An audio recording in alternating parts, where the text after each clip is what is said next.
बंगाल की सियासत में विधानसभा चुनाव से पहले ही मुसलमानों पर सियासी दंगल शुरू हो गया है।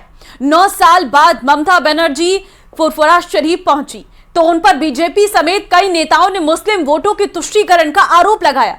लेकिन सवाल है कि फुरफुरा शरीफ पहुंचकर ममता बनर्जी ने क्या और किसे संदेश दिया। ये रिपोर्ट देखिए।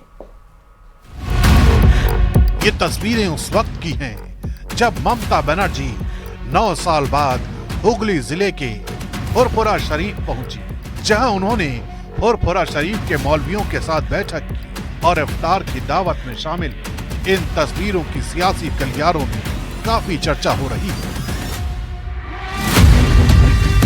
बंगाल की राजनीति में फुरफुरा शरीफ मुस्लिम वोट बैंक पॉलिटिक्स का सेंटर रहा है। यहाँ मोहम्मद अबू बकर सिद्दीकी की मजार है, जो बंगाल के मुसलमानों के एक वर्ग के प्रमुख पीर हैं। फुरफुरा शरीफ के धार्मिक नेताओं का राज्य के 2500 से ज्यादा मस्जिदों पर नियंत्रण है। राज्य के बांग्ला भाषी मुसलमानों में अच्छा खासा प्रभाव है। ममता बनर्जी के रमजान में फुरफुरा शरीफ की यात्रा से कांग्रेस, वाम दल और ISF की टेंशन ज्यादा बढ़ गई।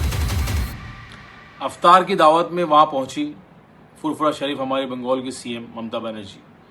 फुरफुरा जाने से वोट नहीं मिलेगा, वोट मिलेगा फुरफुरा के लोगों की डिमांड पूरी करने से। वहां रेलवे स्टेशन की डिमांड है उनकी, वो करिए। बस स्टॉप की डिमांड है, वो करिए। क्या आप पूरा करेंगी? 9 साल से पहले अब जब गई तो ये वादा किया था आपने, वो पूरा नहीं हुआ। फुरफुरा शरीफ के जो हमारे पीर साहब है, तोहा सिद्दीकी साहब, पीर साहब की औलादों में है तोहा सिद्दीकी साहब, उन्होंने स्टेटमेंट दिया ऑन रिकॉर्ड 3-4 दिन पहले कि फुरफुरा में एक भी काम नहीं हुआ। तो हमें पता है इस बार भी जो सीएम गई है सिर्फ वोट बैंक के लिए गई। Every time before election, she went there to consolidate the vote bank. Bengal को बचाना चाहिए और बंगाल का खास करके जिस तरीके से हिंदू त्योहार के ऊपर आक्रमण हो रहा है, उसका बाद सबको एक होना चाहिए। ये तो नारा ही चल रहा है, बांटेगा तो काटेगा। 9 साल के बाद जा रहा है। देखिए, जैसे शुभेंदु अधिकारी साहब है, ममता दीदी है और नौशाद सिद्दीकी, जो भी है 24/7 पॉलिटिक्स कर रहे हैं। जो जिधर जाता है, जो ड्रेस कोड होते हैं, जो खाते हैं, जो पीते हैं, जो बोलते, पूरा के पूरा पॉलिटिक्स है।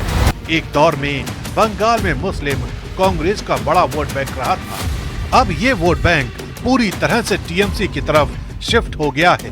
कुछ ऐसी ही तस्वीर दिल्ली की थी, जब कांग्रेस आप से अलग होकर चुनाव लड़ी, जिसका खामियाजा आम आदमी पार्टी को भुगतना पड़ा। अब यही खेला टीएमसी बंगाल में कांग्रेस के साथ कर सकती है।